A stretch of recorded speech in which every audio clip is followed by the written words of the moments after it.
what's wrong with medicine is they one size fits all. You're on a robotic conveyor belt and everybody gets the same thing. Well, that's impossible. There's no one thing for everybody.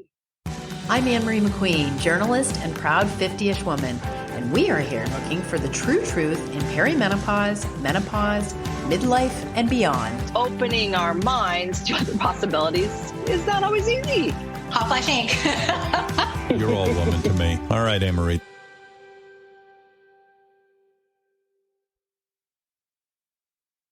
Anyone who listens to the Hotflash Inc. podcast will know I've had a hard time finding help with my perimenopause and menopause symptoms, whether it was trouble sleeping or extreme anxiety or vagina stuff. I've encountered roadblock after roadblock in doctors who didn't know anything about taking care of women like me. It made everything harder than it had to be. That's why I'm so happy that there are companies like MIDI Health stepping into the gap and sponsoring podcasts like this one. Their supportive, comprehensive, and holistic approach to the menopause transition will provide you with what we all need most, a personalized care plan. Their virtual care clinic is easy to use and covered by most insurance plans. You can chat with your specialist during an appointment or message 24/7. You don't have to deal with this alone any longer. Book your visit today at joinmidi.com. That's JOINMIDI.com. I'm just really interested to talk to you about someone who's a cancer specialist, to talk about prevention and some of the confusion that's going on with hormone therapy, because it's very hard to find those people. So a lot of people talking about hormone therapy and cancer who don't seem to be specialists. Yeah, we need to talk about prevention. This is the key thing, because in cancer in general, breast cancers, as you know, number one, breast cancer. And so, but our system is so reactive and not proactive, not preventive, not precise, not personalized. And obviously, if our medical system is working, why do we see just an, outrageous array of diseases in every age group? Because autism is, 1 in 37. Our children have 60% have one or more chronic diseases. And the teenagers have anxiety, depression, suicide. We have children starting their period very early now, and puberty starting at much earlier ages. I have all these 30-year-olds with breast cancer or some, brain cancers, some kind of cancer. And I started ringing the alarm. Well, I've been ringing the alarm for probably, 10 plus years. And I said, okay, wait, how can there be this much disease and illness and cancer? Well, now it's exponentially worse. So I've been saying 911 for a while. And I tell people, the cure for cancer is prevention. And I say that in all my lectures. But in the medical field, we're not talking about prevention. We're not talking about how do we restore your health and, get you on your way. And so that is the biggest problem. I would say the biggest problem is that. And then also we've got to create healthy mothers. And then we have to start with there. Have to start with the right receptacle for this miracle that you're going to be growing. And then teach the child from birth on emotional, physical, intellectual, spiritual level, how to live. Do you see what I'm saying? Yeah. And it, that's where it starts. I've had children and, I was so conscious about how I was going to raise the children and the entire environment that I was going to create. And so, and now more than ever, because we're living in the great poisoning, the mother's downloading so many toxins that the interplay is Googleplex of possibilities. Okay. And so we all together need to say, wait, this cannot go on. We're spending $4.3 trillion on healthcare, soon to be 5.1, but no one's healthy.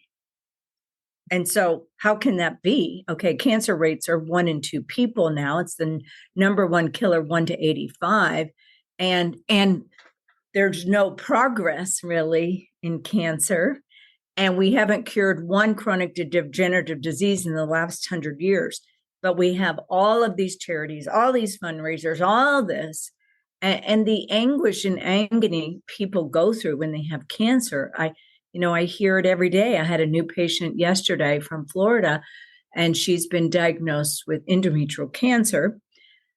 And so she had a hysterectomy, and her pathology was favorable, that she didn't have any lymph nodes or anything. And she goes, I told the doctor, I'm not doing chemo and radiation. And so she said, I got a secondary consult, and they said the same thing. And so I said to her, so why do you have such, absolute desire of not doing chemo and radiation? She goes, well, my daughter had non-Hodgkin's lymphoma, and she had back pain for a very long time. No one was listening to her. She didn't get properly diagnosed, which is what I hear a lot of the time. And because they think you're young, you don't have any problems, right? Well, you can't think like that now anymore. And so you have to get to the bottom of it within 2 to 4 weeks of a patient coming in. You need to figure it out. If a patient doesn't get better, you need to figure it out. And so anyway, she said, my daughter got through chemo, did all the chemo. She got weaker. They had her on fentanyl. Then they did CAR T, which is a new advanced treatment of basically taking your immune system out and putting a new immune system. And she died in 10 minutes. So I don't want to go through what I saw. So I said, I totally understand. I said, but I will tell you, I have to get some information from you, meaning blood work and special testing that I do to figure out. And I said, we will figure this out. And I will decide if you need to do an alternative to chemotherapy, maybe some fractionated low dose chemo because you're 70. But I want you to know as much as I can figure out so you can make the best educated decision. And so because people do come to me for second opinions, and they'll say, Dr. Connealy, I really don't want to do chemotherapy. And I get that. I understand that. But at the same time, this is your life, and I'm going to make the best educated decision. And when we give chemotherapy, we have this protective measures. And we're not just doing chemotherapy. Chemotherapy is just one avenue of healing. I've got to take care of all the other aspects of healing. You can't just rely on chemotherapy because it's cancer cells have chemo resistance and chemosensitivity.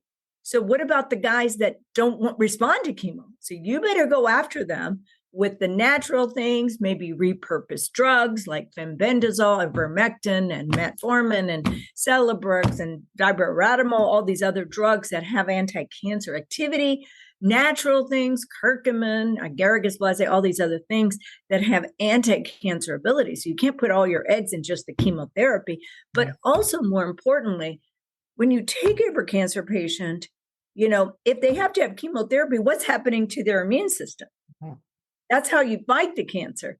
So you've got to take care of their immune system while they're doing chemotherapy. And this is not addressed in any cancer patient with a doctor. Okay.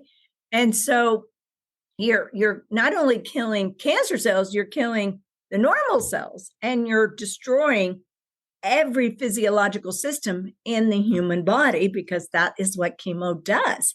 So our job is to protect and preserve the patient while they get chemotherapy. And so that's what we do differently. And not all of our patients need chemotherapy. But when they do, and when they have, if I have very, very serious patients, I may recommend the conventional, but I have them do 100 other things to protect themselves so that they don't get destroyed in the process, and they have the highest cancer killing possibilities with what they're doing, plus all the preserving of the human, frame, correct?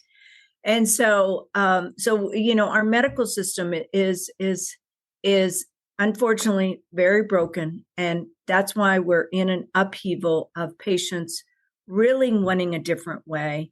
100 years ago, doctors didn't have any drugs. And so they had to do natural things. They had to do mortar and pestle and make compounding and stuff. And so there's a lot of old things that we need to be using, today, right? We got all that was replaced by the patented pharmaceutical. And so we have to go back to our roots, and then we've got to go back to what is going on with the garden or the terrain of the cell. And why is your body making cancer? Okay. Yeah. What is your stress? Like the patient I was just telling you about yesterday, she has endometrial cancer and had a successful surgery. And so I said, I went through her life from 0 to 10, 10 to 20, 30, 40, et cetera. And she told me that when she, several years ago, she was she was being kidnapped. And she and her daughter were kidnapped because her husband was a banker and they came to basically rob them. And they put her in the trunk and her daughter for 4 hours. And so she recounts this incredible experience, okay? And she recounted it as a near-death experience. And so anyway, it was very fascinating. And she goes, I've been holding on to this. And I have done hypnotherapy. I wrote a book about it. I processed it, but I don't think that I have reframed this unfortunate, experience into a favorable experience in my body. Because I don't know if you've read Your Body Keeps Score or The Emotion Code. These books talk about how our body keeps track of everything. And we just have to all learn how we're all going to have detours and, curveballs in our life. And life is not always going to present itself with perfection. And so we have to be prepared. How do we emotionally, mentally, physically handle these very unfavorable experiences that we have in our life? We have to reframe them into a favorable experience. Okay. And that's not easy to do, and that's why we always recommend that patients, do the emotional work that we recommend. Like I tell them, there's no shortcut to healing. It is a 24/7, it's a marathon. And I always tell people, today we're living in 2024. It's not you're so bad, but what's around us isn't so good. Mm-hmm. So everybody thinks they're living in their own, I do this, this, and this, and I'm telling them, yes, you do, but you're also living in and of this world. And, air pollution, water pollution, food pollution, stress pollution, all these things, have to be taken into consideration. And so and then EMF pollution. So we've got to take all this into consideration and try to create the best self-care program that you can. And that's what I do, because I tell people self-care is the new healthcare. Going to an emergency room, they're going to just make sure you're not going to die. Okay. Yeah. If you go to the hospital, they're just going to treat you to get you out, but you got to still go home and do the self-care that you need to do to get out of that. Yeah. And you really want to try to avoid ERs and hospitals. Those aren't a place of healing. Okay. Now that's probably going to change in the future, because there are intentions out there now to make integrative hospitals, okay, that are going to have healing and Reiki and lymphatic drainage and all the things that we know work. But that doesn't exist right this second. But I know that I hear that is going to happen. So we just have to take, all of us have to take a proactive. And we got to work together. We got to work cooperatively and collaboratively, and that's what doctors, they want to work in this box. Well, we can't work in a little box. We got to work in the world box, And that's what I try to do. And every individual is an original. No two people are the same. And so we know that from identical twin studies. If you look at the retrospective analysis of identical twins, what they eat and their lifestyle, which lifestyle is many things, as you know, is what would predispose them to having a disease or not having it. I'm curious what you do about EMFs, because that's like tinfoil hat conspiracy theory stuff, but you're seeing more and more companies coming out with clothing, like Faraday clothing and pendants and devices by your computer and plants. Like, how much of a concern is that for you? And what do you do? I would say it's the number one concern. Really? Yeah. And the reason why I say that, okay, so, I didn't grow up in EMFs, right? Okay. And I mean, I'm, older. And so, we didn't have EMFs, and EMF started about really heavy duty. It started, 30 years ago, but about 15 years ago, it's exponential. And now we're living in an electrical field. Okay. And if you look at EKG of your heart, it's an electrical rhythm, right? If you look at an EEG of your head, it's an electrical rhythm. If you look at your nervous system, it's electrical, everything. Your acupuncture meridians are electrical points. And so we are a bioenergetic, we're a biophysical and biochemical and bioemotional being. And so we have to make sure all of that is working to serve you every day. And so EMFs are abnormal electrical. It's like how do you think your phone, you call someone, there's a signal. Okay. There's a frequency, just like music is frequency. Okay. And so we are now between, all the EMFs in, everybody's computer, iPad, cell phone, tower, satellite, etc. We're all in electrical field. And yes, you can wear EMF protective clothing.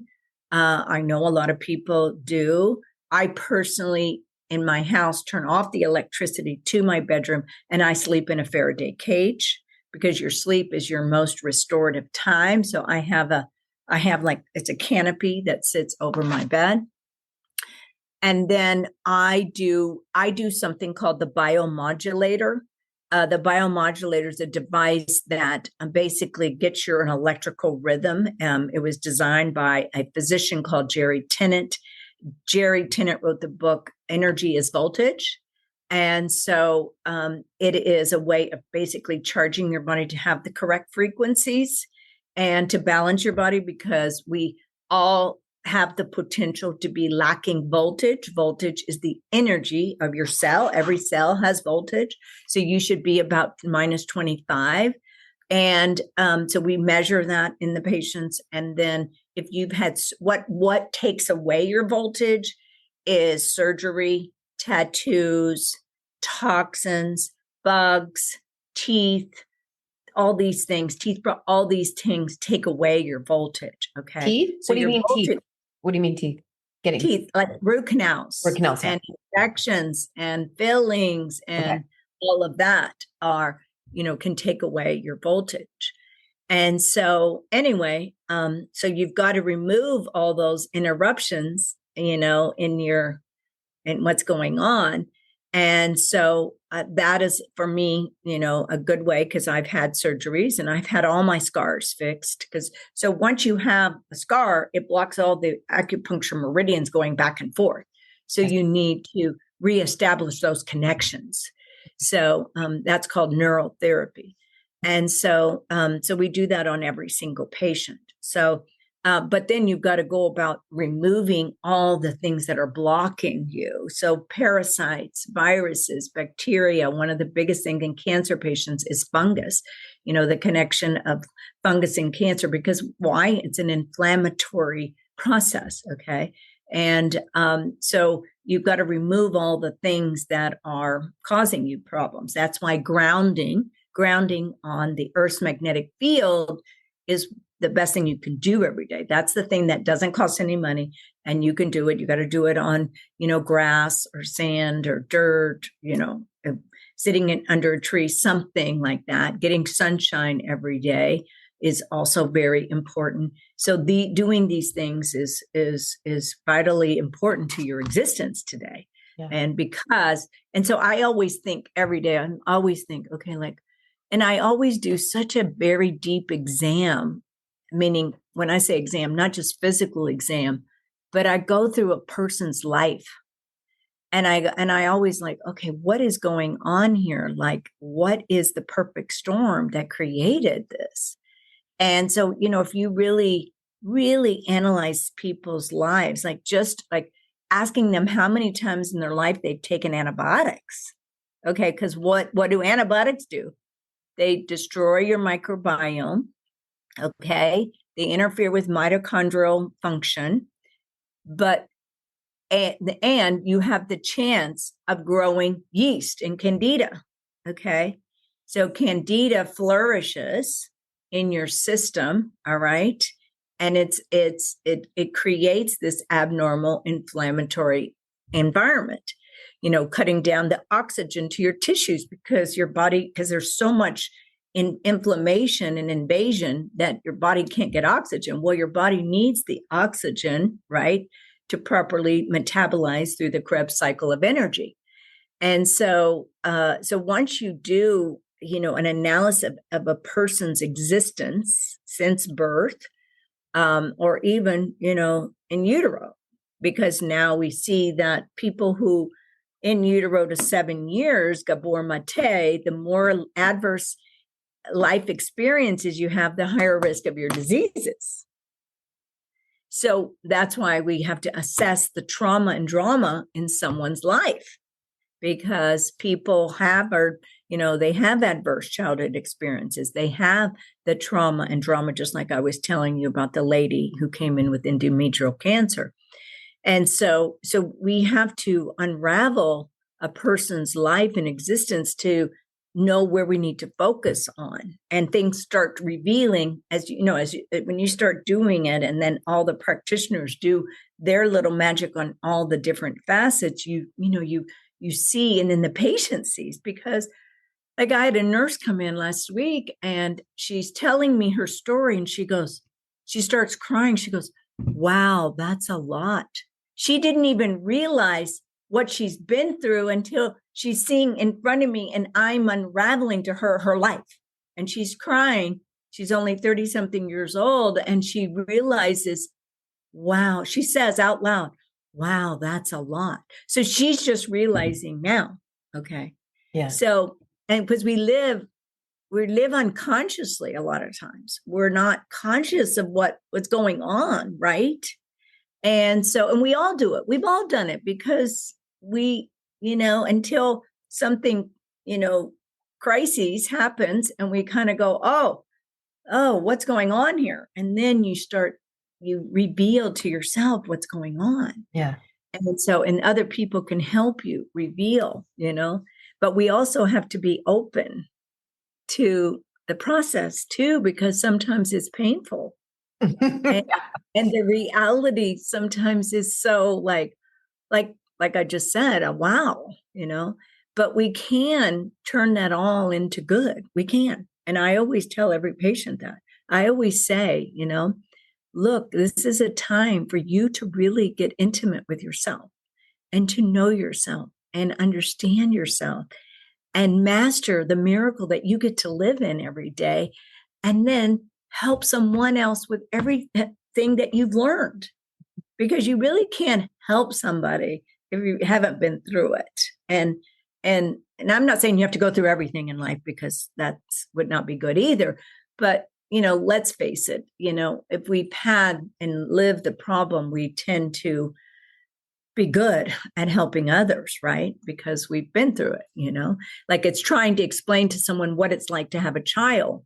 Well, you can spend hours upon hours, but until you have it, that child, you don't know the miracle that's come into your life.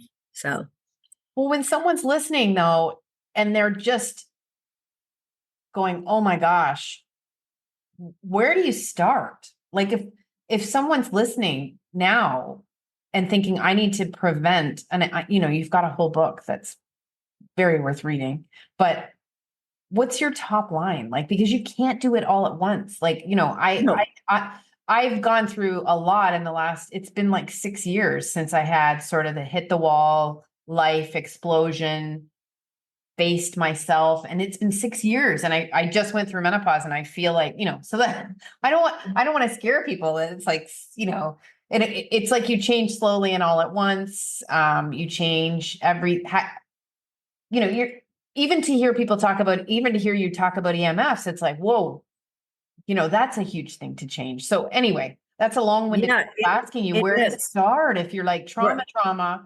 EMFs, toxins, et cetera, et cetera? Right. Well, first of all, you need to educate yourself. Okay. And unfortunately, the education, it's not front and center. Okay. They don't put on the news. Oh, here, you need to get sunlight every day. Oh, you need to ground every day. Oh, EMFs are not good. No one tells you that. Okay. No one tells you the phone insert says that your phone is carcinogenic.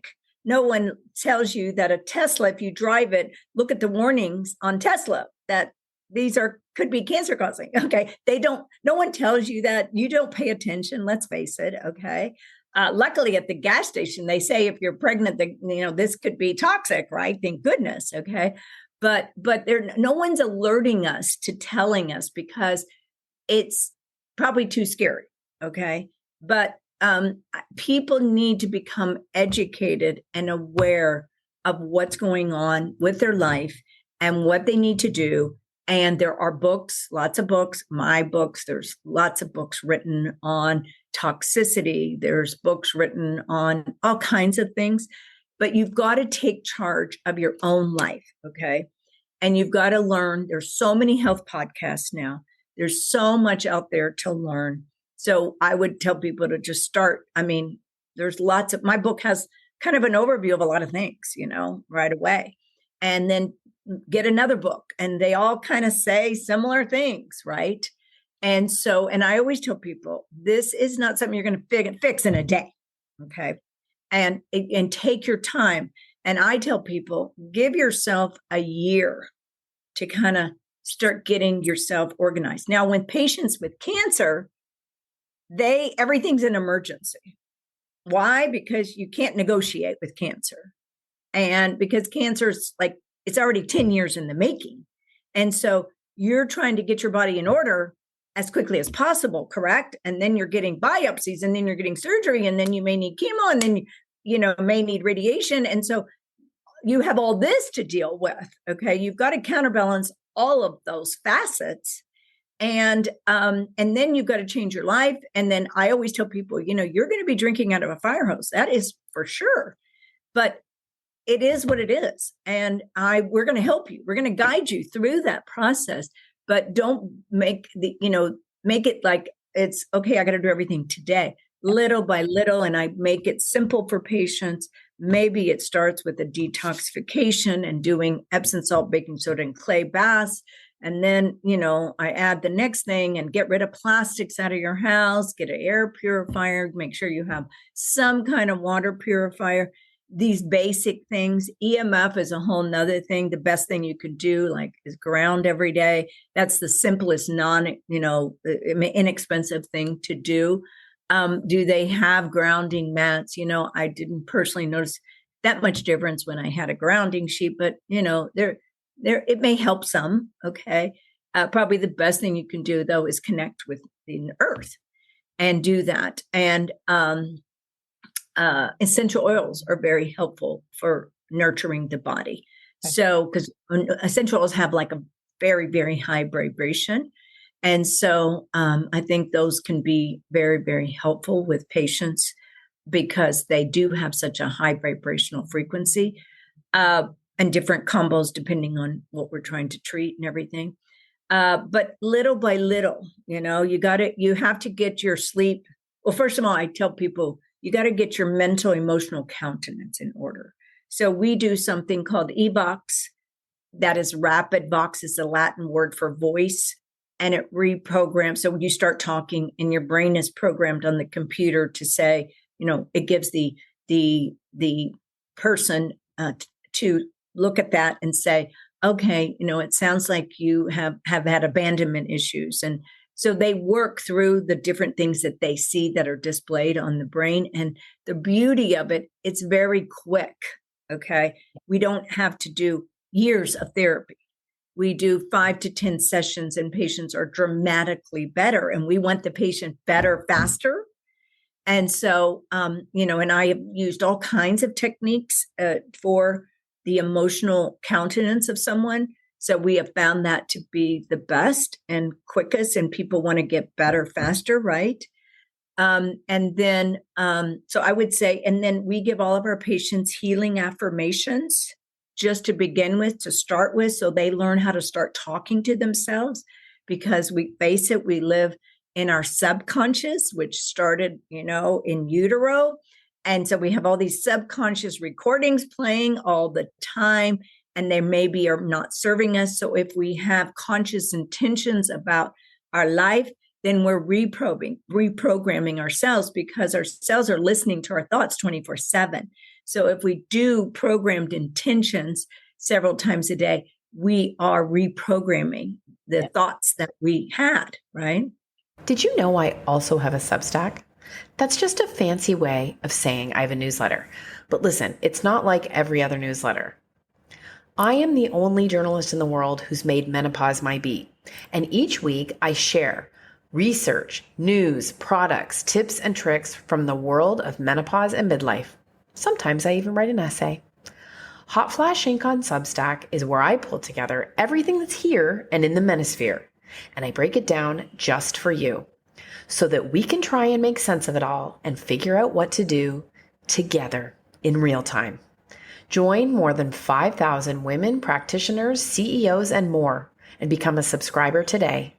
You can get my podcast as well as special video and audio drops you can't get anywhere else. Sign up today at hotflashinc.substack. Because people don't even know they're walking around with those thoughts. I mean, I didn't know that wasn't normal. Like I thought that was just everyone had just this horrible voice that was saying horrible things. Yes. Yeah. And everybody that can lead to cancer. Like that can actually, years of that can actually contribute with other factors. Well, your body becomes what you think about most of the time. Yeah. Okay. So if you, happy people, do very, you can see the happiness factor, or the person who learns how to handle the curveballs. And the book, Viktor Frankl book, the famous book, Man's Search for Meaning. Yeah, Man's Search for Meaning. If you read that book, I mean, it's probably one of the most well-read books, but it talks about between stimulus and response, there is a space. And in that space, there's time for growth and of you, and how your body's going, how you are going to respond to it. So, and we all have that plight every day. Okay. It's a 24/7 thing, right? It's not, but the more you practice it, the more you become, right? And so I never stop practicing it. Before I even get out of bed, the first thing I think about is affirmations, because I've been doing it so long. And when I'm driving, I don't listen to anything, and I'm doing affirmations. And when I'm with patients, I don't do affirmations, necessarily, because unless I have this outrageous case and I say, God, guide me in this case, because I get very difficult cases, and you've got to use the universe and its potential. I don't know if you know the book, The Field, written by Lynn McTaggart. But Lynn McTaggart wrote the book, The Field, and utilizing the quantum field to help you. And so we have to all use that. And she wrote a book on intention experiments and how intention, really helped healing. And now she wrote the book, The Power of 8. She's the editor of What Your Doctor Doesn't Tell You. And she and her husband are author of that book. But anyway, but if you read that, we can all use the universe for healing. And so, but getting back to what you can do. So we have to sleep, because sleep is when the magic happens. And 50% of the population doesn't sleep, right? And then water, you have to have some kind of purification water system, because like in the state of California, now they're just taking sewage water and recycling it. And that's our water. So you must have like good water, because there's pharma in the water, there's chemicals in the water, there's insecticides in the water. I mean, hundreds of chemicals, there's heavy metals in the water. So you have to have a water purification, some kind of water purification. You need to eat foods that nourish and strengthen your body. So if you eat dead food and processed food and fast food, and which a lot of people do, and they are not cognizant of what they're putting in their mouth. To have energy, you have to eat energy. Okay. And so you've got to eat foods that are going to nourish and strengthen and heal your body, which is really an ancestral way of eating. Basically, eat how people ate, thousands of years ago, which they ate off the land. They hunted their animals and that good stuff. And they didn't eat things that are fake and chemical and, there's just too much chemicals in all these things and crazy fats and all kind of things. And then you got to move the 800 muscles in your body. So exercise is powerful to increase your oxygenation, increase your brain function, increase circulation, and increase the lymphatic system and all these great things. And people sit all day, they say sitting's the new smoking, right? Because people sit on a computer all day. And then there is, so people need to move, and you need to incorporate movement as much as possible. And then there is, you've got to get outside. You've got to get outside and get sunshine, and you've got to get out in nature on a regular basis. And I would incorporate that you've got to cleanse some kind of cleansing on a regular basis. Okay. So that could be a bath detox. The easiest way to detox is probably Epsom salts, baking soda, clay. Okay. Not everybody has access to an infrared sauna. So I would say that if you can't do that, the other things I like orally to take is zeolite. Zeolite has been around for a long time, used in industry to detox major spills, etc. So zeolite's very easy to do. It comes in powders and pills and sprays, but that, and then there's another thing that I use called carbon 60, which is nano-sized charcoal and olive oil. So those two things, obviously food can be also purifying, but you've got to do some kind of detoxification, because what I see in the practice is people have lots of toxins and they have heavy metal. And one of the biggest toxins that people have is phthalates, and which are plastic. And, you're seeing it a lot in the news these days about plastics. And we're breathing them in, it's in the food, it's in the water. They say we eat a credit card of plastic a day. So those are big. So we do something called an environmental pollutant panel. And it tells you mold and metals and plastics and chemicals and insecticides, pesticides, glyphosate. So we do that because we know that glyphosate is cancer causing. We know plastics, predispose people to problems. The bottom line to cellular function is, what is your production of ATP? And your production of ATP is produced by the mitochondria. And the mitochondria are, everyone knows, is the powerhouse of the cell. So we have something in our body that happens called the cell danger response. And so the more things that we have our body being, invaded with, the more that cell danger response paralyzes and interferes with the function of the mitochondria. And so we have to get rid of the things that are interfering with the normal function of our body. Okay. And that's what we're living in today. We're disconnected humans. We're disconnected from nature. And we can't live. And we're living in the great poisoning. So we don't have a life that is creating the beautiful miracle that we need to be creating. And we can do that, but we all have to change. We all have to look at life differently. I'm listening to you, and, we talk a lot about menopause and perimenopause here, and women seem to be having a harder time. And there's people who talk about this sort of like evolutionary mismatch, like we're going through this while we're going through menopause and perimenopause, but the conversation is reduced to hormones a lot. And so I just wondered what you thought about that, because the conversation is obviously blown open. And I know you're a fan of taking hormones too, in a way. So I just kind of wanted to know what you think about this explosion of it's hormones, it's estrogen, it's, because we're hitting it in our 40s and late 30s when we've been living like this for a long time.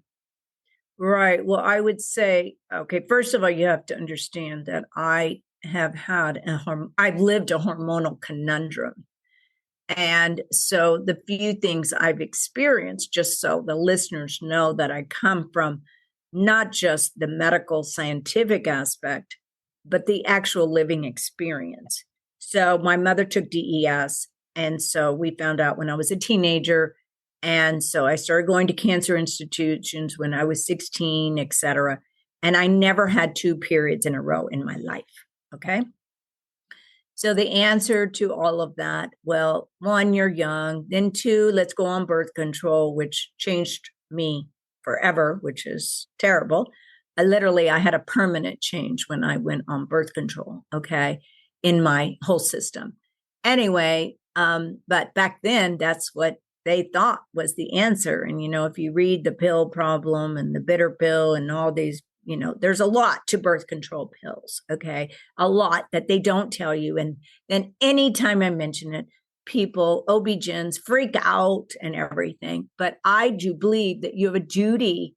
If you're going to give a patient a birth control, you have a duty to let them know so they make the educated decision, not the ignorant decision. Just on that point, it does seem strange to me. I'm a non-medical person, and I've talked to some people behind the scenes that it's perfectly fine to go on the pill and remove all your natural hormones and your natural ovulation process. But then all of a sudden, when you hit menopause, you have to replace the natural hormones that you're losing. That part seems very confusing to me. Right. Well, it is. And I know if you're 21 years of age and you're worried about getting pregnant, the pill is the easy fix, right? Okay. But if you give a patient a pill, you need to give them, okay, here's all the things you need to do if you take the birth control pill.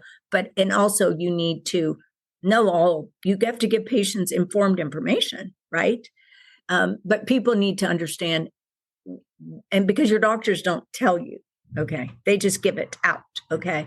But they're synthetic estrogen, progesterone, they're turning off your system, okay? So you basically don't have good hormones, okay? So then when I needed to get pregnant, I didn't ovulate, right? So I had to go through, and I was one day, all of a sudden, wake up, I'm dying to have a baby. Like literally, it was the craziest possession, and one of the craziest ones I had in my life. Because I never thought about kids going through, I think, going to college, going to medical school, now you got to do this and so forth. And then one day I just have to have a baby.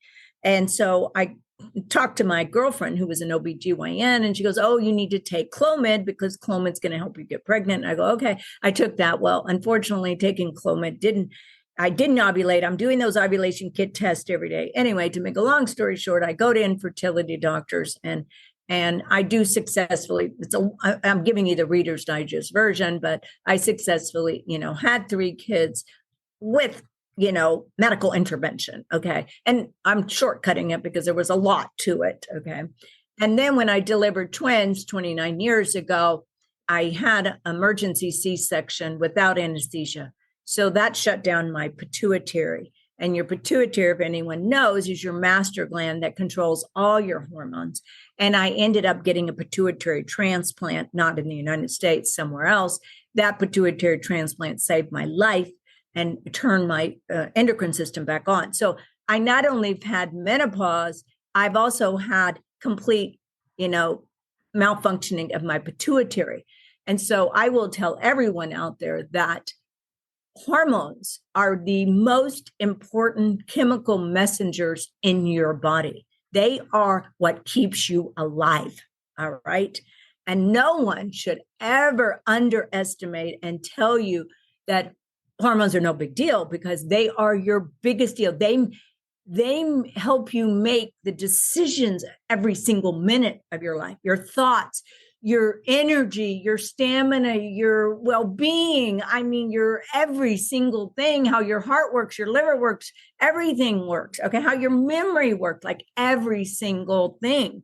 And no one should ever underestimate and simplify the hormonal orchestra that takes place in your body each and every day. Okay. I am now 66 and I do take hormones every day. If I didn't take hormones, I wouldn't be able to work and function. And women need to understand, because there's always all this information about hormones predispose you to cancer and so forth. But that has been disproven. But hormones enhance your living each and every day, enhance your longevity, period, end of story. And so they had the Women's Health Institute in 2002 because they were using a conjugated Premarin hormone, which is made from horse urine. And they were using that alone, and those women did very well. And the women who took progesterone, the synthetic progesterone, medroxyprogesterone, those patients got increased risk of cancer because they were using a synthetic progesterone. And so that's all been debunked. And now we know that women's life and longevity is much better with or without cancer. Now, there's a whole other thing of estrogens and cancer, meaning women who've had breast cancer. That's a whole nother conundrum. And I always tell patients, we've got to look at everybody individually. So if you're 30 years old and you have ER positive breast cancer, we just got to do everything to save your life. Mm-hmm. Okay. And so I may temporarily shut down your hormones because that is just one of the 100 things that are contributing. But if you take an older woman, you trade one problem for another problem because estrogen helps your hippocampus, your brain, your memory, your heart, your bones, your skin, your mental, emotional outlook. But you can't just look at estrogen. You've got to look at all the hormones. So women have 4 different hormonal systems. They have the thyroid, which is the battery to your body and the central part of the hormonal orchestra. Then you have your pancreas, which makes insulin glucagon, which is also influenced by your hormones. Then you have your ovaries that make estrogens and progesterone and testosterone. Then you have your adrenal glands that make DHEA and cortisol and 98 other hormones that we haven't even discovered yet. And so this is an entire hormonal orchestra. And then you have pregnenolone, which is the grandmother of all the hormones. And so you need some cocktail of all that. And again, everyone is different. And again, if you have a history of breast cancer, you're in a category. And then if you haven't had a history of breast cancer, then I do another program. Okay. But my job is to protect the patient but also make them feel good and have a great life. And then like if a patient has had breast cancer, I'll make sure that everything is perfect. Like if I have a 70-year-old, that woman wants a little bit of estrogen. But a lot of times you can give a woman DHEA and pregnenolone and fix their adrenals and help them make them a good, hormonal chemistry. And so, but again, you've got to take each individual patient. That's what's wrong with medicine is one size fits all. You're on a robotic conveyor belt and everybody gets the same thing. Well, that's impossible. There's no one thing for everybody. Okay. And so you got to figure out what works for each patient in every person's scenario and so forth and so on. And so, but hormones are the most vital chemical messengers that your body needs to work every single day. And there's not just hormones for the breast or the uterus. They affect the brain. They affect every single side. So you have a cell, and every cell has over 30,000 receptor sites for all of these things I'm talking about. All right. And so that's why you have to have a good membrane, which gets gummed up with phthalates and all other kind of chemicals. They interfere with, they get on that membrane and they interfere with your normal biochemistry. That's why it's very important for us to have the proper oils in our body so we have a good magical membrane so those receptor sites are working. Okay. Oils, you mean eating good fats? Yes, exactly. Yeah. And so I've heard you speak about, okay, so you're not concerned about hormones. People are always like, will I get cancer if I take hormone therapy? And what I'm hearing you say is like, it has such a small factor. If it was a factor, it's one of so many, many things. Well, I would say that 90% of patients who have breast cancer have never taken hormones. Okay.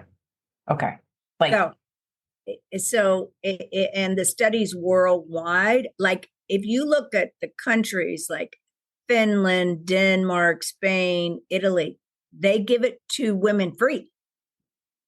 Yeah. And so that is a part of their system, and because they know it enhances their quality of life and longevity. Okay. And they've done the study. So here, there's just complete, total misinformation, unfortunately. And so I know because we've been unfortunately fighting this for a very long time. And, fortunately, I found progesterone very early in my life, which saved my life early on in my, 30s.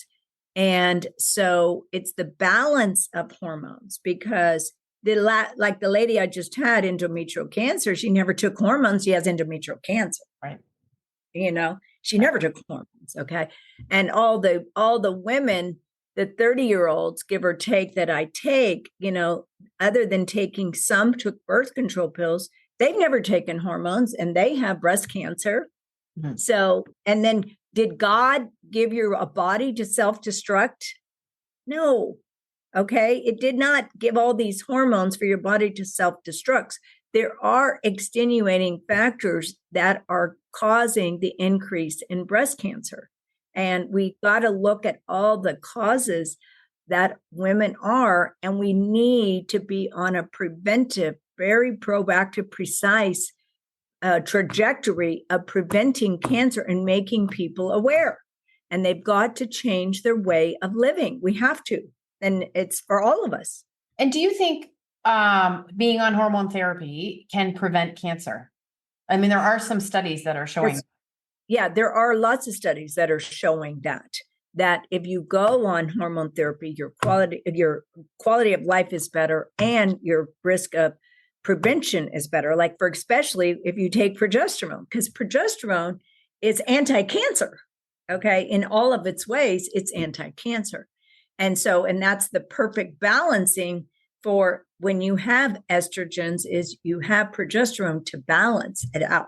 And then you talk about testosterone. Testosterone is protective against breast cancer, and it helps, your muscles, your contractility of your heart, and your immune. I mean, testosterone is a big part of your immune system, just like DHEA. DHEA is very protective for your immune system and longevity. I mean, these studies are profound in that way. You've also spoken about women. We'll talk about mortality. Breast women who've taken hormones, their mortality is less with the women who have taken hormones. If they get breast cancer. Mm-hmm. Okay. And then I've heard you speak about estrogen and the commercially produced patches and gels, and then bioidentical, which you can have different kinds of estrogen. Can you just talk about that a little bit? Right. Okay. So there's biologically identical hormones, which are exact replicas of your normal physiological hormones. Okay.